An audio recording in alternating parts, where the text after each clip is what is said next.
on April 8, 1958. Over the years, NEERI has been a pioneer in environmental engineering and sustainable solutions. As we celebrate this milestone, we acknowledge its significant contributions to addressing global environmental challenges through innovation and research, aligning with the principles of environmental, social and governance for a sustainable future. My heartfelt welcome to all the dignitaries, our esteemed Chief Guest, Dr. Kannan Srinivasan sir, Director of CSIR Central Salt and Marine Chemicals Research Institute, Bhavnagar, Gujarat, our Director CSIR-NEERI Nagpur, Dr. S. Venkat Mohan sir, our esteemed scientists, colleagues, researchers and students. I am truly overwhelmed to witness such an august gathering here today as we come together to celebrate CSIR-NEERI's Foundation Day. I now request all our dignitaries to please for the traditional lighting of the lamp ceremony marking the beginning of this auspicious event.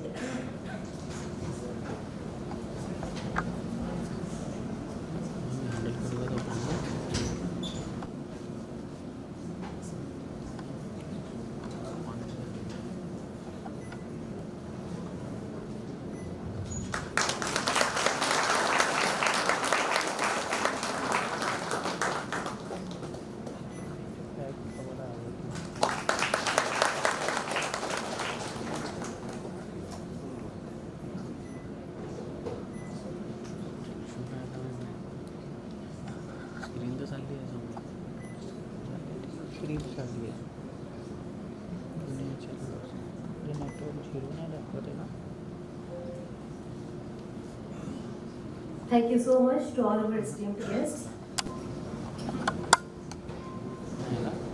I now request Mr. Prakash Kumbhare sir to kindly escort the dignitaries to the dais.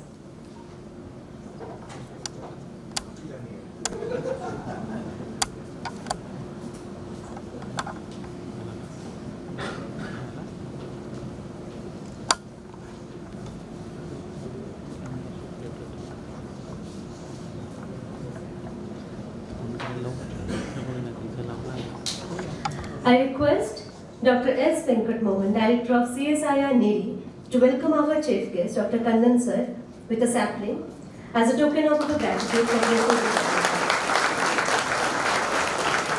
Thank you so much, sir.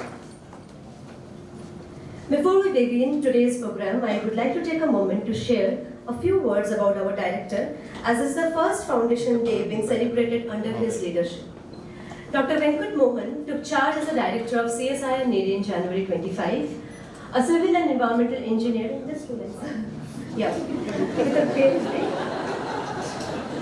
His research focused on areas like waste treatment, low carbon technologies, and the use of bio-based resources for energy and materials, and received several prestigious awards, including the Shanti Swarup Bhatnagar Award. We are fortunate to have his guidance as CSIR-NEERI moves ahead to tackle environmental challenges with innovative and science-based solutions. Over to you, sir.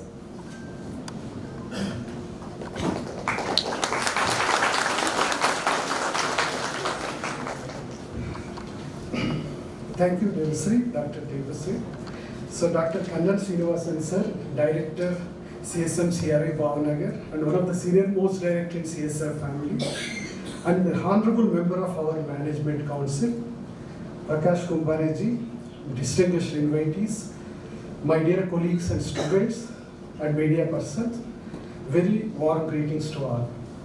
So on behalf of CSIR-NEERI, I would like to invite and welcome you to the 67th Foundation Day of NEERI event today happening in this auditorium. I would like to first thank Dr. Kannan sir for accepting our invitation to be the guest of honor today. With a very short notice of time. When we requested, he agreed and graced this event, very important event in our institute. So, he's traveling since last evening, and Bhavnagar, CSM-CRI Bhavnagar is having its foundation day on 11th. So, he's so busy, but even though he agreed to grace this occasion. Thank you very much, sir. So to start with, CSIR-NEERI gracefully completed a very impactful and fruitful journey of 67 years. So in 1958, it started as Central Public Health Engineering Research Institute, basically looking into the environmental health. And then in 1974, it was renamed as National Environmental Engineering Research Institute because of the changing dynamic issues of environment to address in a holistic way.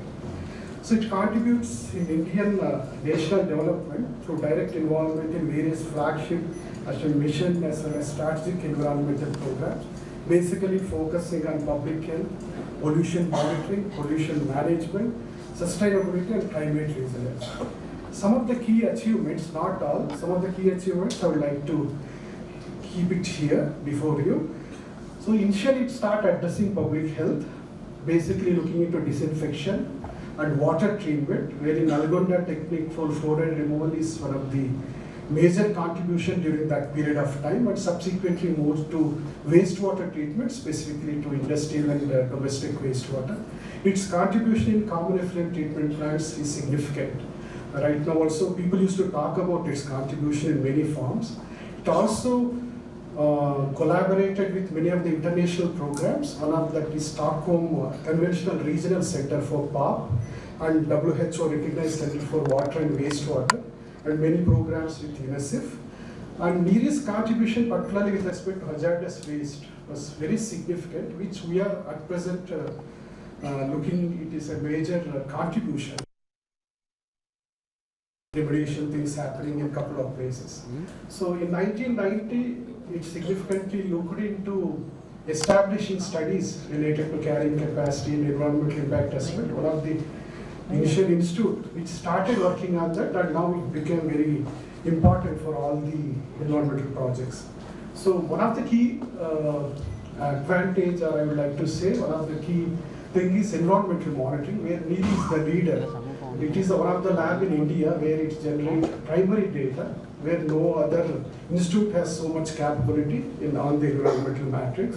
So its contribution to epidemiology, particularly during COVID time, is also very significant. Apart from that, recently materials, it is working since long, particularly with catalytic conversion of pollutants, and recently green crackers are the major contributors. So coming to the last year, that is 2024-25, from last foundation day to today, this particular is very impactful year for NEERI, I would like to say. When we look into some of the figures, so when we look into the projects, during this time, new projects related to consultancy, about 57 projects NEERI has took up, apart from 17 gap projects. And many of the technical services, which accounts for near to 3,300 lakh rupees of ECF, which is very significant. And among this, consultancy contribution is 64%, apart from gap. To 12 bilateral programs in many areas, collaborating with many international institutes. Coming to patents, last year it was very fruitful. About 12 patents has been filed, and one has been one patent has been accepted. So coming to the publication, one more domain where NEERI used to do very significantly. Last year, NEERI is able to do near to 120 publications, accounting for an average impact factor of 3.58 per paper, which is very good when we look into the institute side. So, and when we look into PhD, last year it's very big in number compared to last 5 years. 25 PhD students got the award of PhD degree from CSIR. But also, two of the things, one is Center of Excellence on Carbon Capture Utilization, Climate Change and Godavari Studies, which is being operated for last 1.5 years, is one of the important domains which NEERI is looking into, apart from facilities like race facility for cracker testing and a very sophisticated analytical instrumentation facility, apart from critical zone observatory. One of the total critical zone observatories in India, NEERI is operating one in near to the Nagpur, which is very important. So I would like to summarize about NEERI. NEERI has presence, like pan-India present, everywhere it is there, wherever you go you can see the NEERI thing, and it supports national building since its inspection, and also is a national reference lab, and also contributes significantly in national policy making and very highly interdisciplinary. In single platform, we cannot see so many subjects in one institute. And it has vast experience in real-time monitoring and a huge legacy of data which no other institute has, and which is very key to address the climate change issues in coming days. The primary data is very important to understand. And I would like to say that NEERI is a policy into practice institute, where it facilitates to take legislations into the field that no other institute do as well as NEERI. Particularly, it deploys all the rules and regulations. And I would also like to mention that the standard operation procedures or protocols and real-time monitoring tools are cited globally. In many of the case studies, you can see NEERI's citation, particularly with respect to procedures, protocols, and those things. So, and I would also like to say, Institute has knowledge on decentralized things for whatever is the application in environment, but a very frugal kind of innovations, and also looks into community level solutions wherever required. So that is the NEERI's advantage. Apart from this, it also contributes to research and development. So I would like to add here that when we look into some of the internet data, I found that NEERI is among the top environmental R&D institutes and likely to be first in applied environmental engineering in public sector domain. So near to first place. And I would also like to mention that NEERI is one of the top leader, which comes below fifth rank when we look into global south in environmental leadership. That's also very few institutes are there. So we have to focus these things. Keeping all these, I would like to congratulate the NEERI fraternity for all its contributions and its achievements, which has been done for last 67 years as well as for last year. So we also took some of the initiatives in order to move forward. One of the things is we started recruitment, fostering the recruitment of group 3 as well as administrative staff. We're trying to look into funding for innovation projects, particularly as a seed fund for young researchers to motivate into some of the emerging areas. We're trying to increase the human resource uptake. Particularly human resource is very much important in this domain. And we are trying to create facilities such as hostel facilities in order to make more influx of students, which is very much required for projects as well as research. So we are trying to augment or increase the collaborations, particularly in global and national context, and trying to come up with a couple of facilities, which is campus on living lab, which is an emerging area where we try to address the environmental issues by taking our campus as a model, where in urban critical zone observatory will also be part of that one. We'll also try to establish test bed facilities where our technologies can be demonstrated at a scale higher than the laboratory scale. So NEERI Foundation Day started on 4th April. The first program is on blood donation camp where 60 donors participated for blood donation, which every year happens, and also a science exhibition event where children from different schools of Nagpur, near to 20 models has been demonstrated, very well demonstrated. Here again, once I would like again thank sir for taking time to come here, and would like to hear from you, sir, your views, because you are very senior director and also have close association with NEERI on the occasion of Foundation Day. I wish you all a wonderful year ahead on the occasion of the Foundation Day, both personally as well as professional front. Thank you very much.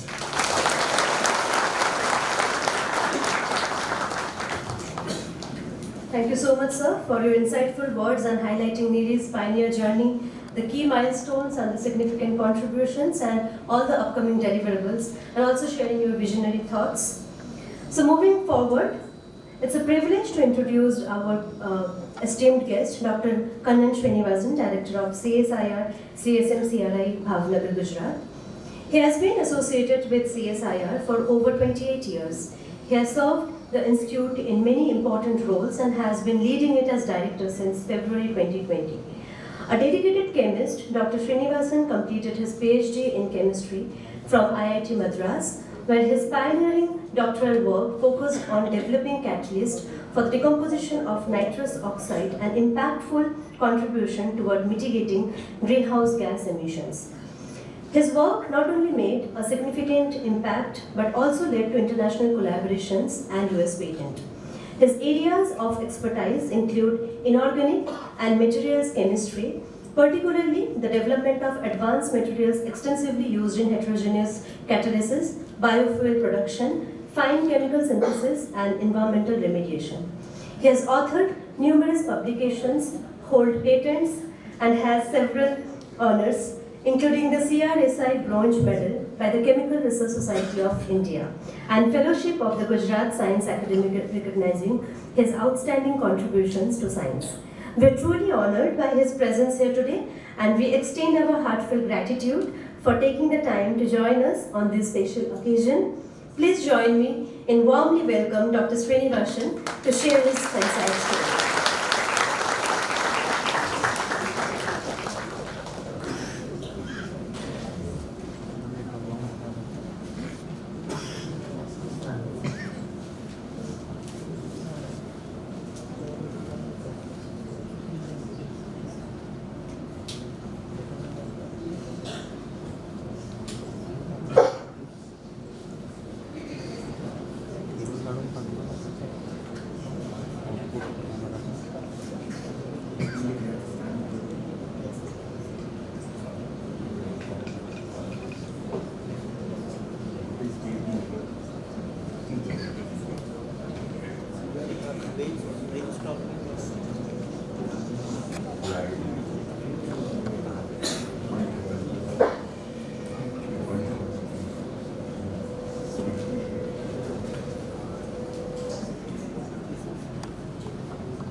Good morning, Dr. Venkat, the director of this prestigious CSIR Institute, CSIR-NEERI,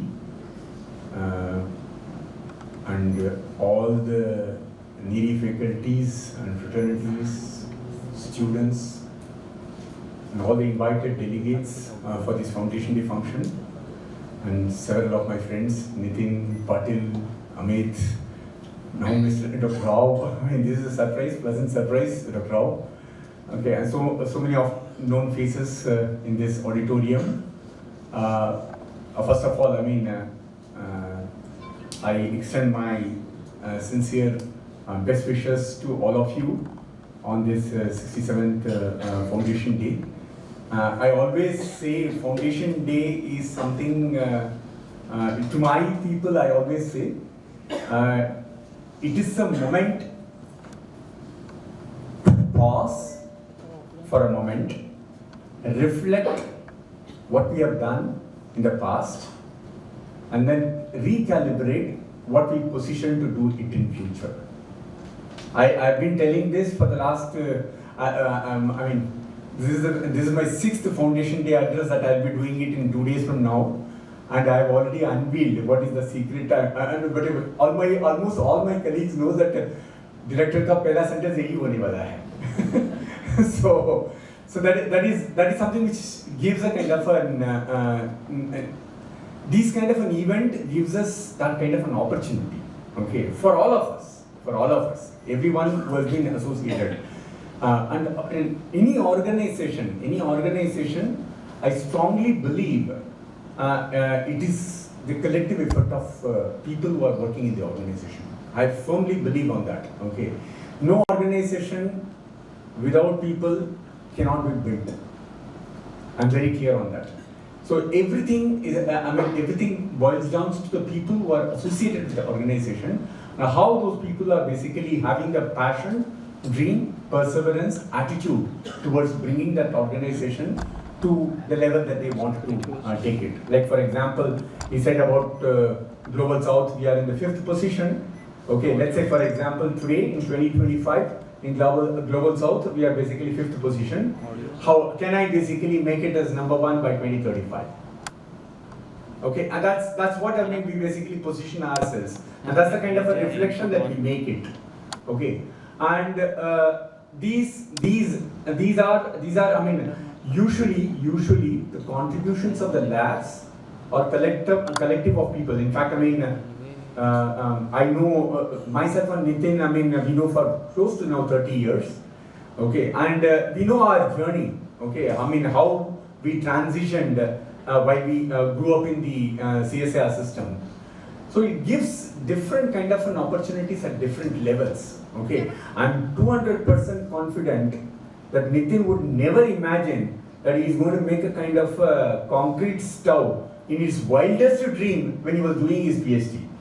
So that's how I mean the science basically grows. So this when we are collectively doing something which is in the larger interest of the nation and in the what you call building of the institution, it's surely going to make a kind of a difference. And this sense of belongingness, this sense of contribution is the one that the legacy that we are leaving it behind the organization when we leave the organization.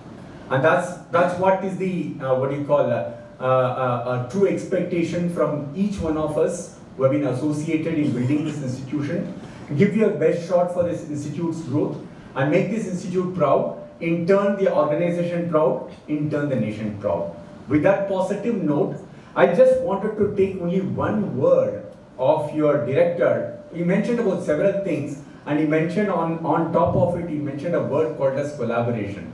My entire presentation, and in fact I was not sure what is the style of Foundation Day celebrations, because Foundation Day celebrations in each of the CSIR institutes where I witnessed celebrated in a different styles. So I was not sure. I'm coming for the first time to NEERI.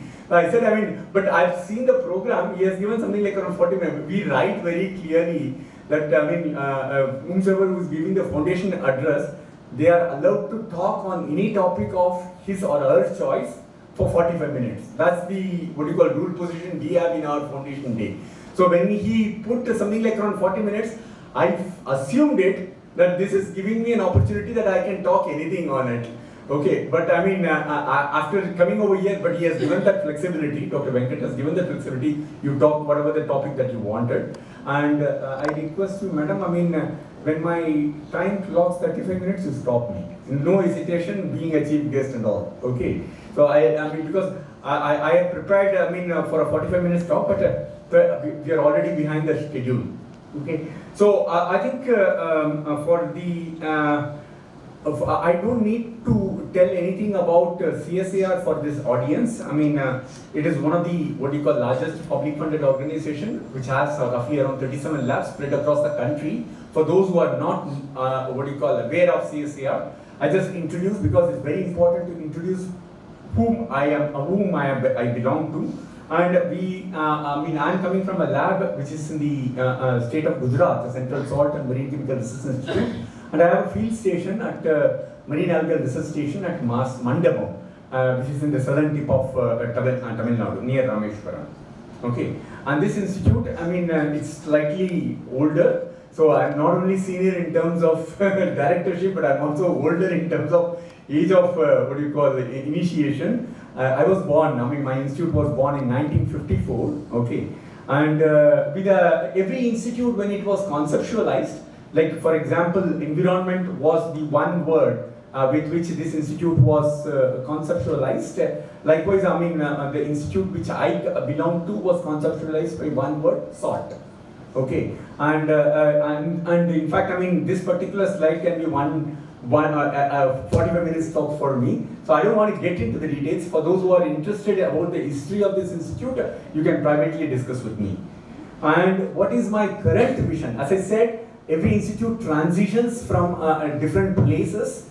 Okay, I mean, when we basically transition, we are right now having a kind of a clear-cut vision. Every institute should have a vision, because I mean, the vision basically connects the people under the common umbrella, and that gives you a kind of a dimension. Okay, this is almost, I mean, any organization that you are talking about, every organization basically aligns with that vision and they work towards the missions of the labs and thereby basically propels the organization to the next level. Our vision is to explore, harness, transform marine resources for the good of people of India, but not only limited to India. I mean, this is because a national lab which has a kind of a country connect, but I mean beyond that as well. And we have, I mean, 3 clear-cut missions. We are basically having marine products and processes as one of the vertical, and marine biology and marine environment. I mean, and that is the what you call third vertical. We share a kind of a common denominator with your institute also. In fact, today morning I was discussing with your director about, I mean, what are the areas by which we can work together to put ourselves into international space, not only in the national space. So I don't want to get into. I'm skipping some of the slides for the want of time, and I just wanted to give kind of areas what our institute has been doing it, so that, I mean, you get a kind of a feeler that these are the areas where you find there is a kind of a connectivity with us. We are very open for collaboration. Okay, so one of the major fulcrum of our area is salt. Any salt that you are, talking about, whether it is an edible grade salt or an industrial salt or a specialty grade salt or a fortified salt, anything that you are talking about in the country, I mean, this institute has been associated with its development. We work extensively on marine chemicals. There are several, marine inorganic chemicals that we have worked in the past, and now we are slowly expanding into marine organic chemicals also. And we use different kinds of tools, like catalysis is one of the tool. Green chemistry is one of the domain. Several other kind of domains by which we make. And we also use different kind of bioresources like algae, halophytes as different kinds of resource materials for making different kinds of chemicals. And we, while also doing this, we also work on different materials based on the coastal systems. And while doing this, we also develop different kinds of membranes and polymers for water purification and desalination, which is one of the strongest, because for us everything comes around sea.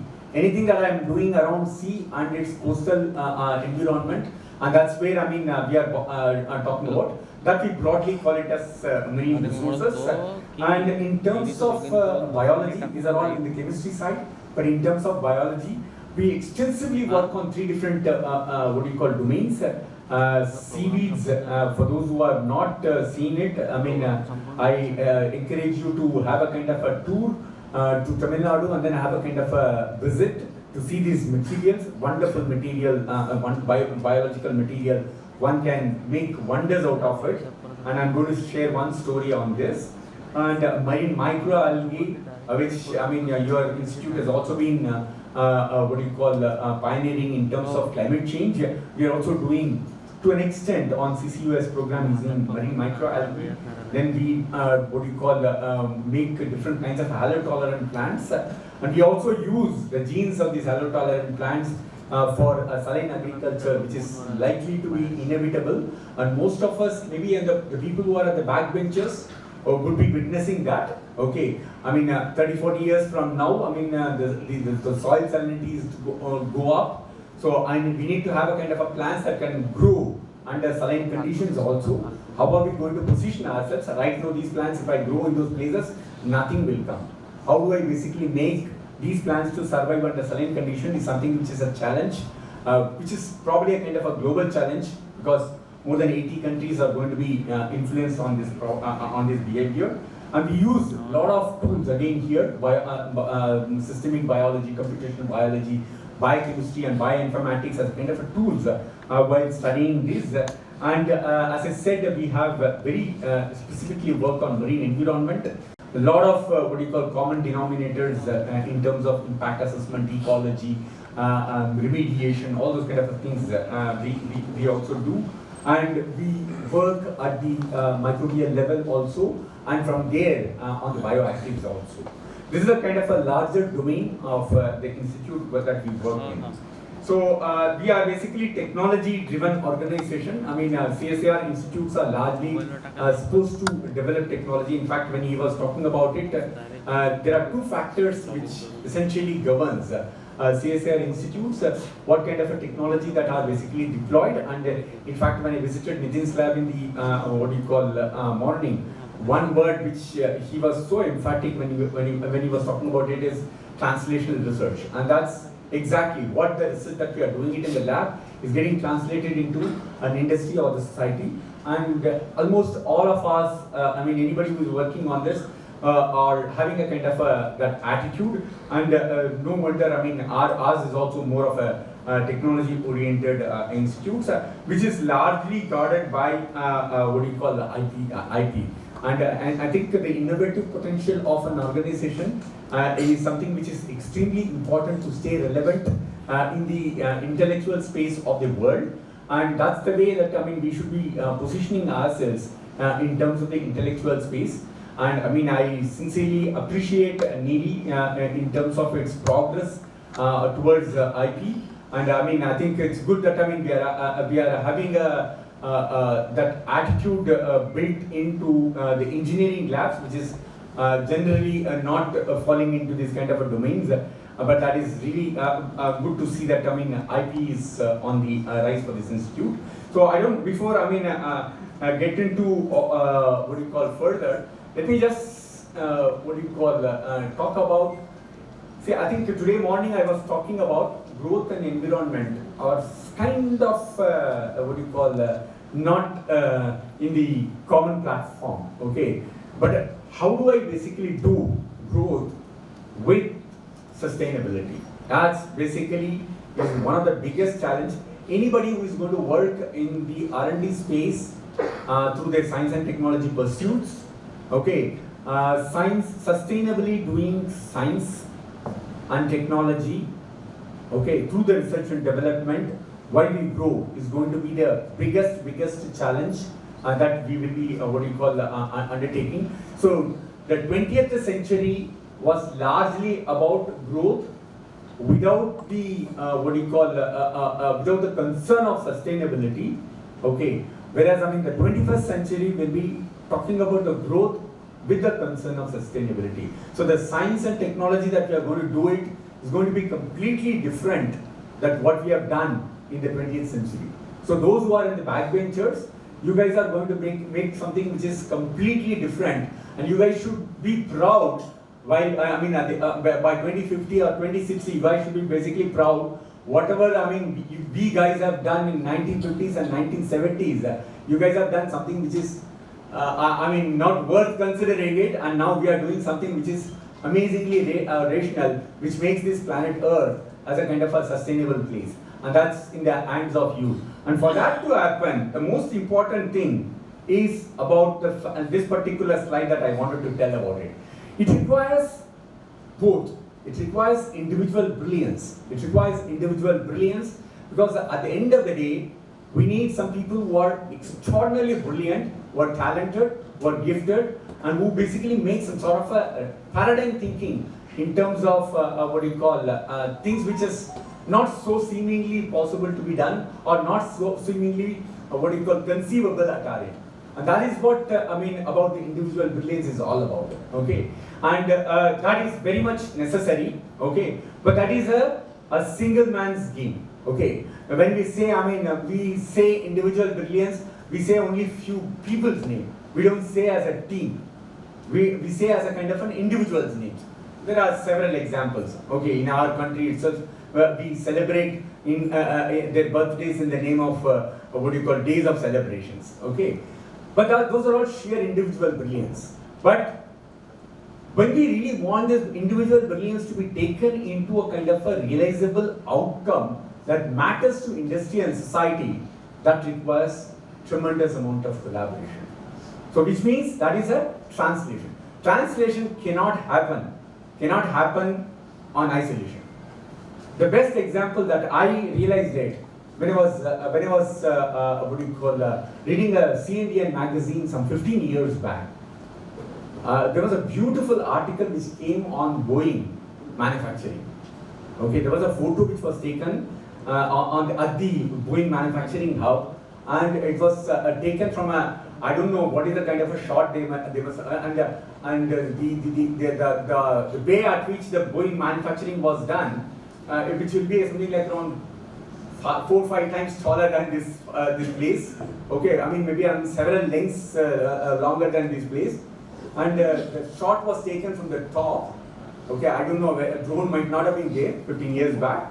Somebody must have taken it from the top, okay, or a crane shot or something like that, where humans were looking like ants. Okay, the shot was taken, the humans were looking like ants, and that was a manufacturing bay, and several hundred people were there in that bay at that time.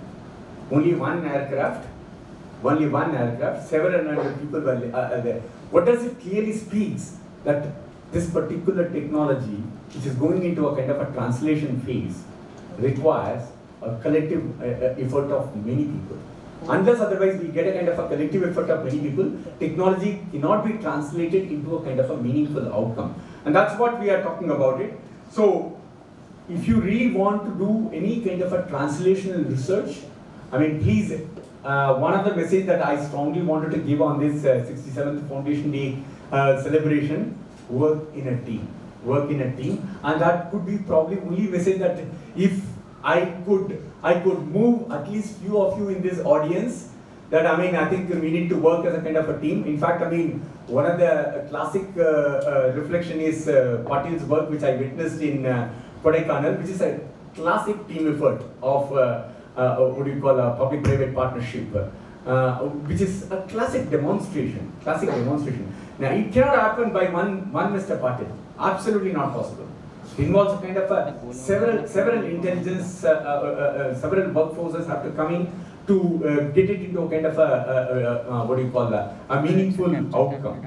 And but the situation is, as far as our country is concerned, okay. This is something which we have to reflect upon. I mean, although this data is slightly old, couple of years old, but I mean the data didn't change much. I checked it in 2025 also. The data didn't change much. Maybe I mean the thickness of the connecting dots or the circle diameters may be slightly changed here and there, but essentially it has not changed much. What is this graph tells about it? It tells about, I mean, what are the top 5 countries which extensively collaborate? Okay, which extensively collaborate. Because collaboration at the end of the day leads to translation. But if I were to basically put it, okay, I mean the top 5 countries, okay, they are, I mean, like for example, United States, China, Germany, United Kingdom, and what do you call that? Country like Japan. They are the top 5 countries which are, I mean, even today are the top 5 countries which collaborate. And they collaborate extensively with these countries. Okay, and if you really see the thickness of the, what do you call, the lines, essentially talks about it. See, I mean, we may be having trade wars between US and China, but you see the thickness of the collaboration between US and China. Okay, it's one of the strongest. I mean, what we say, I mean, for this one, at the end of the day, these kind of translations are only going to make a kind of a difference for the nations. And this is something which is extremely, what do you call, giving a kind of an eye-opener for us to ask a question, where are we on this? Okay, this is if we basic. I mean, I was looking at it. Okay, in terms of the global status, we are something like around 19th in the world in terms of these kind of a collaborative index of 102 countries which has been studied. Despite the fact that I mean we are one of the top 5 what do you call publishing countries in the world. Okay, so which essentially means if we really have to do kind of a lot of what do you call translational research, the collaboration needs to be what do you call strengthened more between the institutions, between the organizations, and between the countries. Needs to happen very, very strongly. So I just wanted to tell about this, and I will just take next five minutes to tell about two stories, which would not have been possible because at the end of the day, my backbenchers would abstract things they may not really understand, but anything which is told in a form of a story, it creates a kind of a lot of implied indications. So I'm going to tell about two stories in the next five minutes, and then I'll end my talk. So the first story is about the public-private partnership, and this is for a distillery sector. Okay, I mean for every distillery sector, the state Maharashtra is one of the very strong in the distillery sector, and when we basically make ethanol, there is an obnoxious dark brown color liquid which is coming out as an effluent called as spent wash. And usually, I mean, this is something which is really not good material to deal with. Okay, people try to basically get rid of it, and there are some prescribed ways by which you can get rid of it.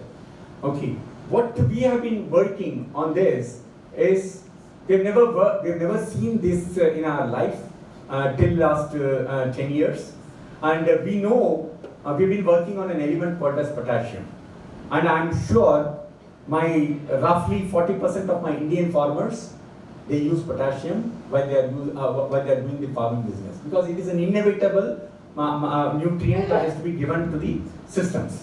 And unfortunately, the bad news is not even at this point of time, although barring few examples, they claim few thousand tons of potassium that is basically manufactured. Okay, barring almost like more than 99% or 99.5% of this potassium, which is an inevitable commodity used by my Indian farmers, are completely imported. Okay, it is completely imported, and and it is an inevitable material. One thing that we were making a kind of a correlation was we were working on a marine chemical system which is bittern. Bittern is a product which is coming out after the harvest of the salt. Okay, and the best part of it is the concentration of the potassium in the bittern is almost similar as that of the concentration of the potassium in this spent wash. That was the only connect. So the message that I wanted to give it to the backbenchers is opportunities can be found when they keep our analogies and data related with what we have been doing it. So this is something which is extremely important. Data analytics in the research is something which is a very, very important a phenomenon, and that was the kind of a fulcrum with which this particular project has been initiated. So we said, can I basically extract this potassium from this spent wash? And we did this, and we of course these are all about the environmental issues associated with it and how it is globally managed. Okay, there are a couple of ways by which it is managed, but all these solutions are basically getting rid of the problems. And as far as the Indian status scenario is concerned, we have roughly around 300 plus distilleries, and we produce something like around 30 to 35 billion liters of spent wash. And in fact, there are a lot of environmental implication. And of course, if I basically tap this, okay, I can basically make something like around 0.3 million tons of potash, which is not bad, because which is roughly around 10% of my input. Okay, my input is roughly between 3 to 3.5 million tons. Okay, I'm not going to solve the nation's problem through this solution, but I'm partially solving the nation's problem through this solution. Okay, and what is important is when we started doing this work, we did it in a lab, and we said, it is doable. Okay, we demonstrated it in a lab, maybe around a couple of liters capacity. Okay, and we were looking for some place where we actually get a kind of a spent wash and then extract this potassium at a kind of a scale, pilot scale. And that's where we collaborated with a company called a Skim Process, and we joined hands and then said we'll try to solve the problem. What we demonstrated in the lab when we basically went into a pilot, which is roughly around 2,500 liters. Okay, the scale was escalated from 2 liters to 2,500 liters, which is a scale of roughly around 1,000 times. When we did that, but the challenges were different when we did it. So we were trying to iron out those challenges, and we had a kind of a national consultative meet with almost all the distilleries in the country to witness this, and then say what kind of a problem that they need to address it. And when we address all those problems, and we were very, very happy that what it makes a kind of an impact for all sets of people, be it the distillery, or be it the fertilizer manufacturing company, or be it my farmer, or be it my government. All of them are going to be a kind of a win-win situation when we deploy this technology. The stakeholders connect is established. So that is the most important thing. Another important thing is ensure that your stakeholders are put in place when we are doing any kind of a translation research. This is something which is being often told in the meetings. Unless otherwise you don't experience it, you don't feel it. Okay, this is something which you have to experience it. Okay, when you experience it, then you will understand the word of stakeholder connect, how it is relevant for it. And I'm so happy that with this, there's a kind of a commercial plant right now running in the state of Maharashtra at a 60 KLP, which is 60,000 liters. And I'm very, very happy that the one generation of potassium manufacturing have started happening in this country because of the intervention of the technology. Before which, there was no manufacturing of potassium happening in this country. It's a small step that we have taken, okay, it's a small step that we have taken, leading into a kind of and this would not have been possible had there been a kind of a private partnership entered into it. And the best part of it is, the plant is operational and it is providing some amount of potassium. When we discussed, okay, so we need to keep our eyes on as a research scientist, one of the most important faculty that we should have it is we must keep our eyes and ears open. Okay, we should have a kind of a listening skills. When we went, by that time, almost all my large distilleries have put incinerators to address this spent force, which means they just basically burn this spent force and make them into a kind of an ash, and that was sold into a kind of a low value fertilizer commodity, and which is going to have a lot of negative implication on the soil. So they said, we've already invested money, tens and hundreds of crores of money by these distilleries. We've already invested.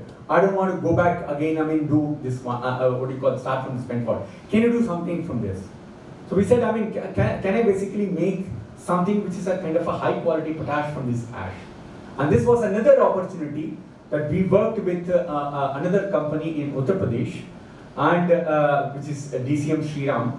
And I was so happy that it was a completely different ball game. The ball game that we played with spent force was completely different from the ball game that we played with spent force ash. Okay, and the best part of it is when we worked with spent force ash, we could make something which is 100% water soluble sulfate of potash, which is complying to the international norms. We could make from this ash, and the best part of it is, and this particular commercial plant was operational from last year, and at this point of time, something like around close to 4,000 tons of potassium is, and that too very, very high ultra quality potassium, 100% water soluble potassium, as sulfate of potash is currently manufactured in this. This is another opportunity when you basically, understand the problems of the industries and then try, and this would not have been possible again with a kind of an, partnership that we envisaged with DCM Shriram as well as Chem Process and the laboratory level experiments. All the three of us have worked together, and I'm so happy that this has also been put into kind of a commercial practice. And hopefully, our dream is hopefully at least 10% to 15% of the distilleries should be adopting these technologies in the next few years to come. So, this is about the international standards compliance. So this is as far as the first story is concerned in terms of a private partnership where one and all this happened over a cup of tea. There was no kind of a formal discussions. Okay, it just happened in an a 1 hour of a discussion, and we only showed 2 slides presentation. 2 slides presentation, and then the interest basically cropped, and now rest is history. Okay, lots of national awards, recognition. I don't want to get into those details.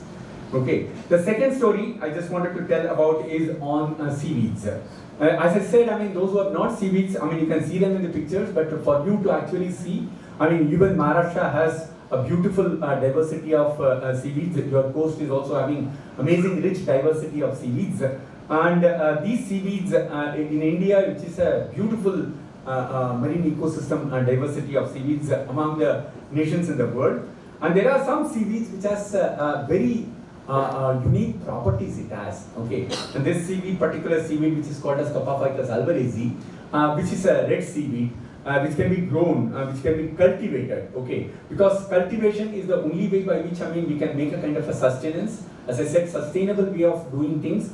We need to do things in a more sustainable manner, and cultivation gives you that kind of an opportunity. And engaging the coastal folk while developing these processes will also lead to a kind of a stakeholder connect. Again, I'm coming back to that word stakeholder connect. You need to basically build everybody into the system, and that's how, I mean, this has been done.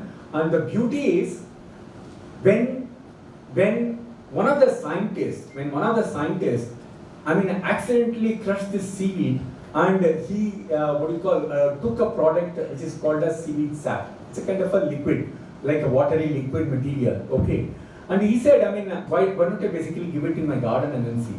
Okay, he's a scientist. Scientist purely believes in curiosity and observation. The most important traits for any scientist is curiosity and observation. Okay, and he was trying to do that, and then, I mean, incidentally, okay, the plants started growing better. Okay, and he's not a, although he's a botanist, but he felt there's something which is weird thing happening. Okay, that was an observation. And this observation was in 2004. This observation was 2004. And he said, I mean, can we basically, do it in a more systematic manner? Then agronomic practices were deployed. Okay, and the seaweed sap is basically taken. And we did some experiments at our level. Okay, and when we did that, and it was proved to be reproducible. Okay, so the ascertainment of reproducibility has been done. Then he said, can we basically, this seaweed sap is working in a couple of plants that we have worked with, is it going to be effective across all the plants? The first question that we asked, is it going to be effective across all the plants? Number one. All the plants means at least the plants which we are commonly manufacturing, agro-producing it. The second question that we asked is, can this be applicable for all the different kinds of soils we have? Because India is such a diverse country, our soils are going to be different across every 100 kilometers or 70 kilometers, if you go different kinds of soils, you are going to have it, different kinds of water you are going to have it. Can this basically work under different kinds of conditions? And this is not going to be an easy task for us. So we said, of course, I mean, this particular stuff, there was a kind of a national level project which was funded by CSIR. But for CSIR, these kind of projects will not take off at all. Okay, almost all these projects would not have been possible because of CSIR only. Okay, and we said, I mean, let's do this with the help of something like around 43 institutions. Okay, 43 agricultural institutions, we collaborated, and with 6 agricultural universities. He said, I mean, because this involves a mammoth amount of work. 3 years I have to take a kind of a data across something like around data of 20 different states and something like around 35 different crops. Okay, and we did that experiments with lots of hundreds of pairs of ants to work on this, and then we analyzed the old data, and we figured out that yes, this particular seaweed sap is doing a wonder of improving the crop productivity in the range between 12 to 37%, depending on the nature of the crop and depending on the nature of the soil. And that's a very, very good news. That's a very good news. This is added on top of whatever the fertilizer, regular fertilizer dosage that has been added. These are called as, these seaweed saps are now called as biostimulants. What is so beauty in it is, I mean, this is I said about the multi-institutional trials. Once it is validated, and this I don't want to get into the details.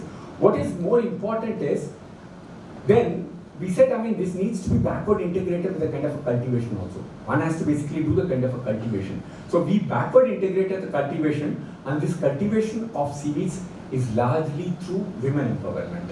So we engaged thousands of women onto the seaweed cultivation empowerment, and I'm so happy to say that. And because of this cultivation, their economy standards, their living standards, their quality of life, their quality of this thing have got increased.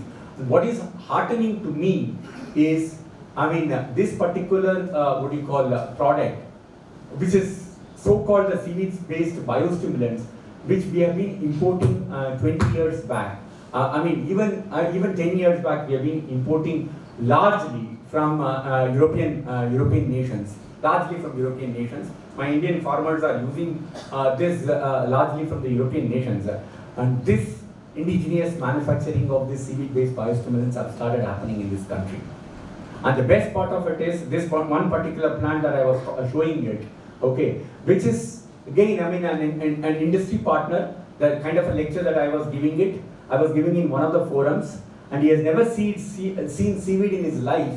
And after the lecture, when I was going out of the auditorium, he blocked me and then said, I wanted to have 5 minutes with you. And I said, what? I wanted to basically get into this field. He's a biotechnologist. He said, I wanted to get into this field.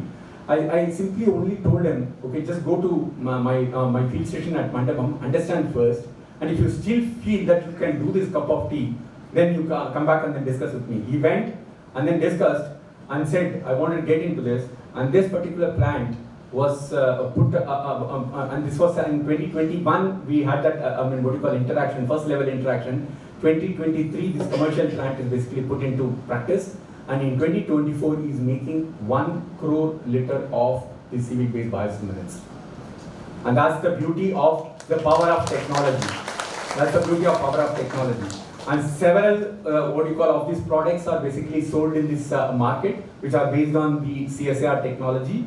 And I'm so happy, the first licensee of the technology who licensed this, who started with a kind of a seed capital way back in 2005-06 with a 5 lakh investment.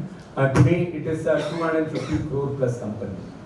And the most important point, which is more heartening for me, is currently this is having something like around 10 to 15% of the seaweed-based biostimulants is indigenously manufactured in this country. The bottleneck is cultivation, which we are still addressing it. We wanted the cultivation to happen across all the states, including Maharashtra. As I speak, today my scientists are working in some other coast, my scientists and students are working in some other coast of Maharashtra in identifying the methodologies for the cultivation of these seaweeds. And we believe that when we engage several thousands of these people on this cultivation, once I have sufficient biomass, and this number is to go up, and I have very strong belief that the seaweed-based biostimulants are going to increase in its productivity in the country. And I'm sure, I mean, in this whole journey, we've been talking to several of the startups. These are all startups and MSME enterprises who are started manufacturing these kind of stuff. And we work with several industries in making seaweed-based products. One of the very challenging projects that we are working is on biodegradable polymers based on seaweeds, because it will be a kind of a fantastic fossil-based polymer substitute, whether it is for plastic application or for packaging applications. And we also work with several governments departments in this whole journey. And this would not have been possible because of the collaboration that we had with several tens of institutions in demonstrating the success. And this would not have been possible, although every project had only one project leader, one PI. Okay, I mean, but the whole journey started with several, I mean, when you want to really make kind of a translation, it requires tremendous amount of collaboration. So I just wanted to, I mean, these are my stakeholders. I mean, any of the projects that we work with, I mean, unless otherwise you connect with the stakeholders, nothing can happen. So I just wanted to end the note here. If you guys are going to be interested in translation research, work in teams, and then prosper. Thank you. To our esteemed guest for being part of our celebration.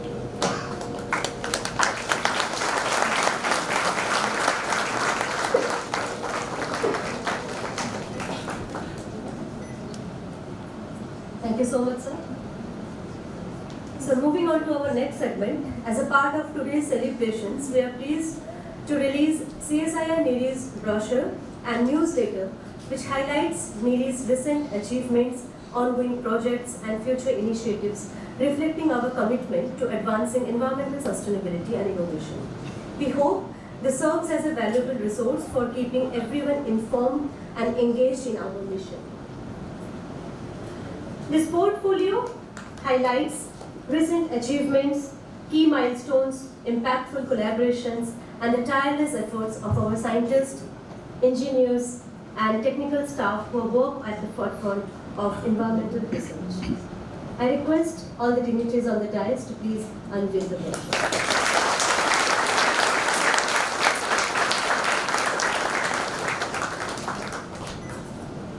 I now request to all the dignitaries to also release the newsletter.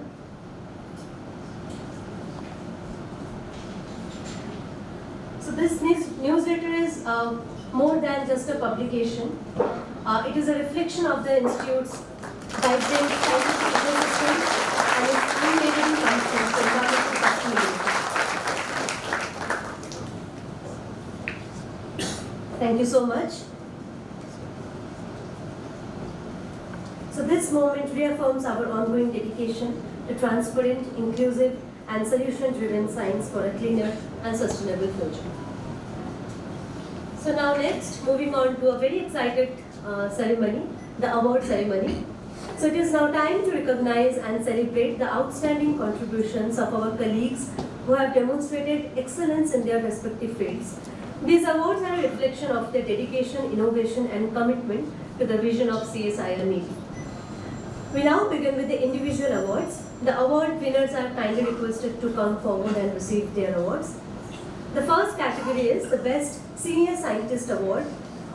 And this year, this award goes to Dr. Rima Vishwas Mandal, Principal Scientist from the Wastewater Management Sub-Vertical, for a significant contribution in advanced wastewater treatment methodology using applied microbiology. Many congratulations now. Now next the Best Junior Scientist Award.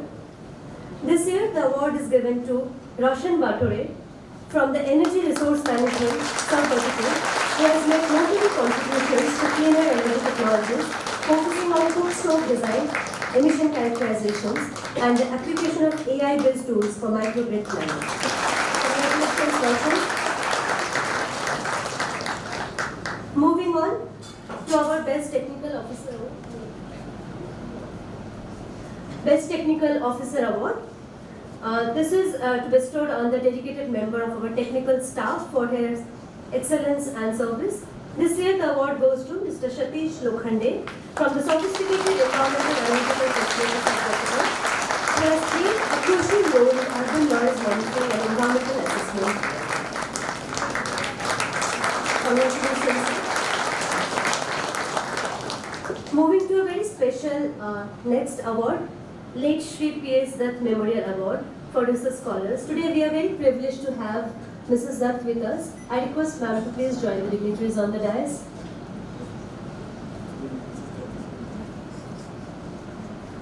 And this year, the award, the Best Young Researcher Award goes to Mr. Satyendra, Senior Research Fellow from the Wastewater Management Sub-Vertical. Congratulations, Satyendra. This award carries a citation and a cash prize of Rs 15,000 in recognition of his promising contribution.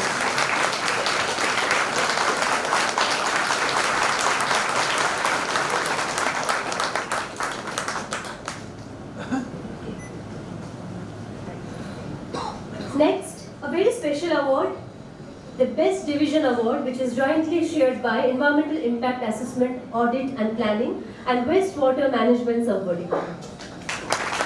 I request the head and the division members to please join the award.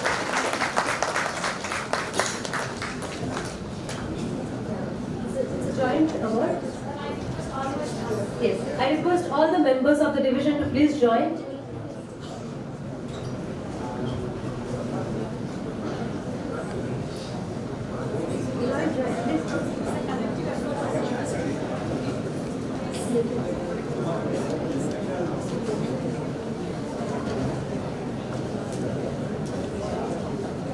Hearty congratulations to both the divisions.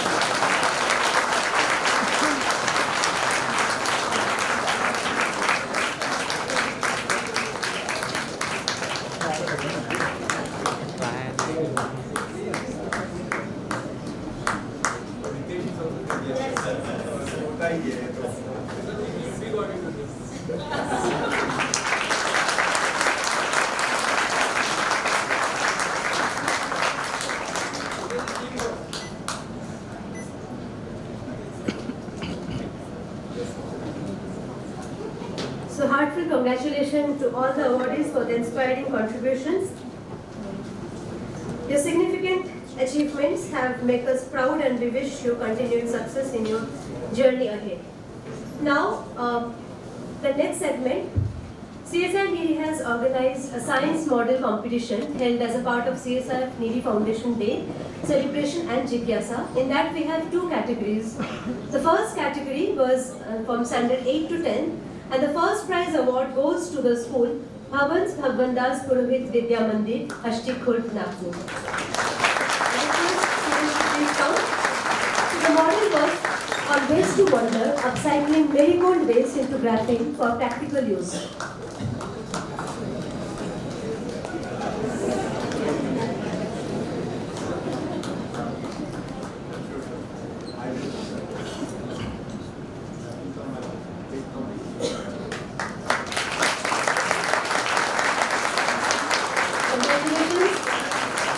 The second prize goes to the Blind Relief Association Nagpur's Mundle English Medium School Nagpur, and the model was on solar powered smart farming system.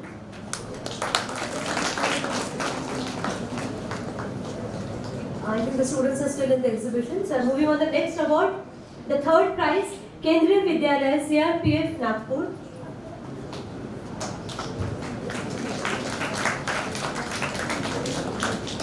If anybody from their behalf can take the award.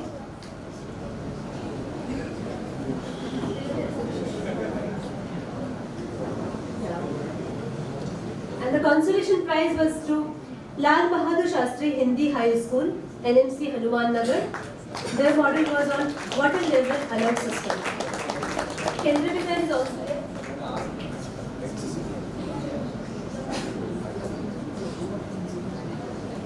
Client review? Yeah. The second prize award goes to.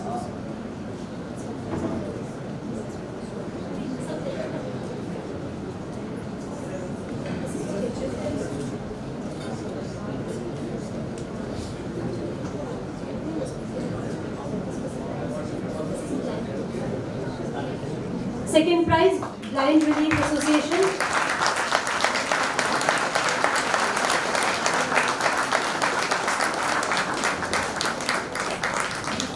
Next, the third prize, Kendriya Vidyalaya on air pollution to ink converter.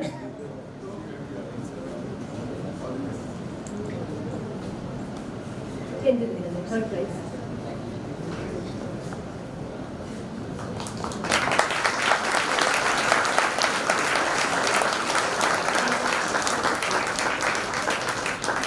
And the consolation prize to Lal Bahadur Shastri Hindi High School. Model was on water alert system, water level alert system.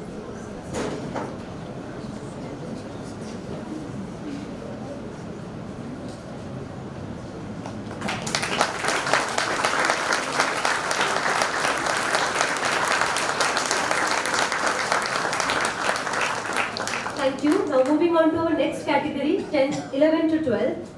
The first prize goes to Bhavans BP Vidya Mandir, Sri Krishna Nagar, Nagpur. Bhavans. The model was on green tunnel with safety monitoring system.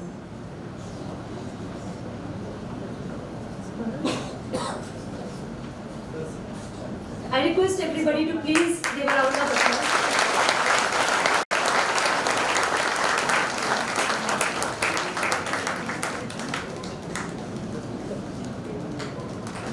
Congratulations.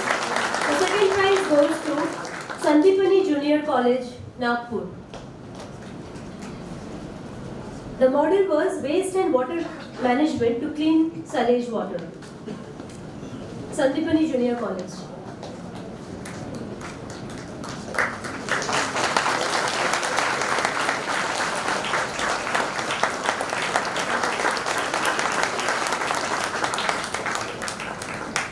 Now the third prize goes to J.N. Tata Parsi Girls High School, Nagpur.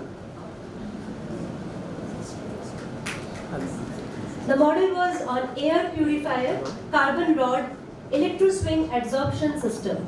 Congratulations, girls.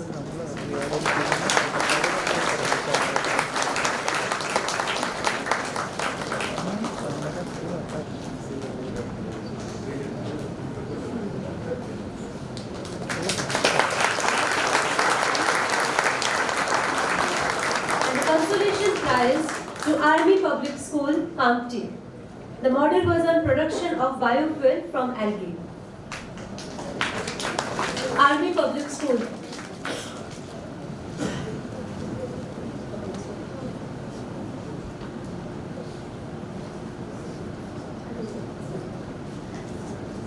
Thank you so much to all the dignitaries. So as we draw this momentous occasion to a close, I extend a heartfelt gratitude to all our esteemed guests, dedicated researchers and staff members for their unwavering commitment to environmental excellence. Together, we'll continue to forge a sustainable and innovative future. Thank you, everyone. Now, I'd like to request Army Public School. Okay, fine. We have Army Public School. Please come forward. Consolation prize. Their model was on production of biofuel from algae.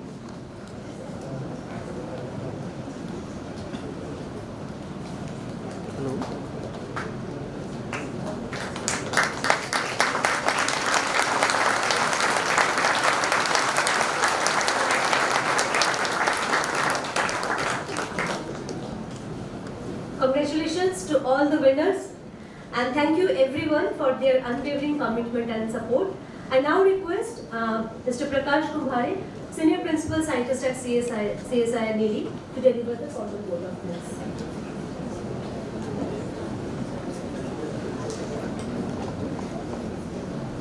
Namaskar. Dignitaries on the dais, my colleagues, students, teachers, esteemed invitees.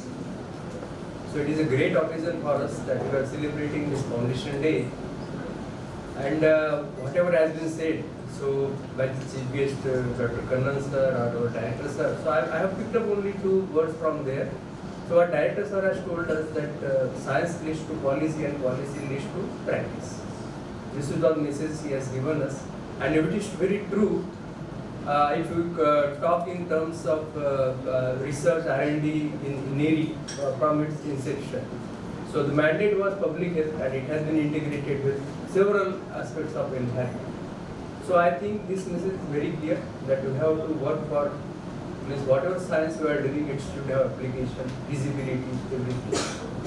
So thank you sir for your this address, and I think from here this message will be taken up, and from next this year onwards we can build something on these principles, because everything what is science has application, without application we cannot do science. So whatever you are saying, it is very true. Then next our Chief Guest Dr. Kannan sir has very rightly said collaboration. Collaboration leads to translation, and translation makes nation building. So collaboration is because वो जो है ना, वो हम जो कहते हैं मैं जो है हमके अंदर का, उन्होंने बताया कि उसको निकालना पड़ेगा, मतलब मैं, मी, तो ये जो शब्द है, so collaboration के बिना हम काम नहीं कर सकते. So that message has been given on this Foundation Day, and we need to go with this message, I think. So if you talk from the inception of NEERI, so both messages are very clear. Now coming to vote of thanks, because generally vote of thanks ना बहुत लोगों को bore लगता है, so I will not go to the conventional vote of thanks. So what I will try to say that NEERI is for NEERI Foundation is there, and we have to be very, because whatever our ancestors, whatever our earlier people, earlier scientists, what they have given us, we have to all carry those forward with the emerging issues of environment or any upcoming events or anything, it's a national contest or international contest. So I am very thankful. So sir, you have given your spared your time to come here. So thank you for your coming. And then now for your unrestricted support. Because the day you joined and you are calling again and again. So I think you will be means that energy I have seen in you. So that energy on this such foundation day, with different energy we will be celebrating 2026 I think. So I think we have to be very prepared, my colleagues, for that, because that energy is there. So we have to be very careful now. That is my observation, because the day he has joined and he is after us. He is after us. He is not letting us to do anything. Means every half an hour priority changes. Earlier also that was changing, but now every 15 minutes it is changing. So that is big thing, because we have not faced the situation earlier. So that is big change. And this is transformation. This translation, transformation also leads to translation. So that's what I can say. So now, as usual, I will say thanks to all, because without anyone this program cannot be successful. So particularly I will extend my thanks to students, CSIR students and project associates, because there will be a lot of students who will be going after this function to laboratories. So for them or whoever directly or indirectly associated with this program, with this event, I request you to give them a big round of applause here. Because this is the main event, but they are working because they are our volunteers, they are doing, because everything they are doing for the students. And I think project assistants or anyone, because regular staff is there, no problem, but they are also backbone of NEERI. So I am really thankful to them, because the way they are supporting, they are cooperating, they are giving enormous support. So they deserve a big thanks from my heart. So with this, and our teachers, teachers, students, everyone is with me.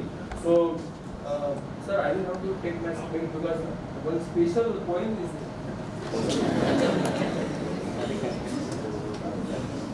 generally I am not reading what this poem I have written, but mind it, because I will apologize for that. Some words I have borrowed from someone. So my big apologies to whomsoever it may concern. I don't know from where I have taken this line, but I did not do plagiarism. That I want to certain you, because since these lines means 2 words are mine, then another 2 words of someone.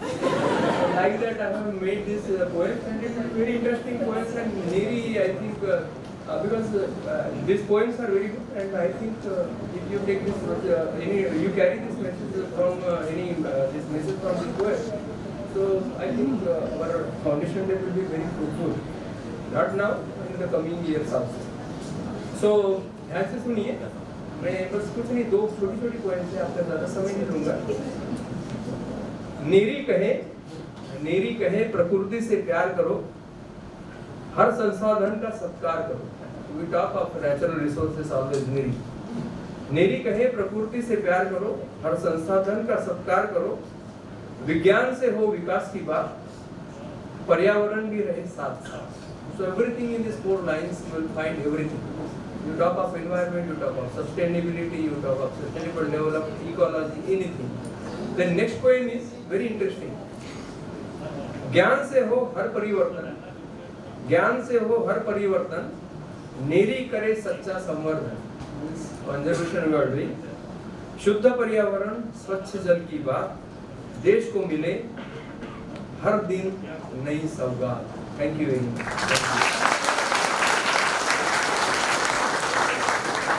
Now I request Deepasti to come forward for national anthem, because this time we have changed some pattern, because we will not play any music or kind of thing. She will be singing, because she is very good singer. So we have given this award for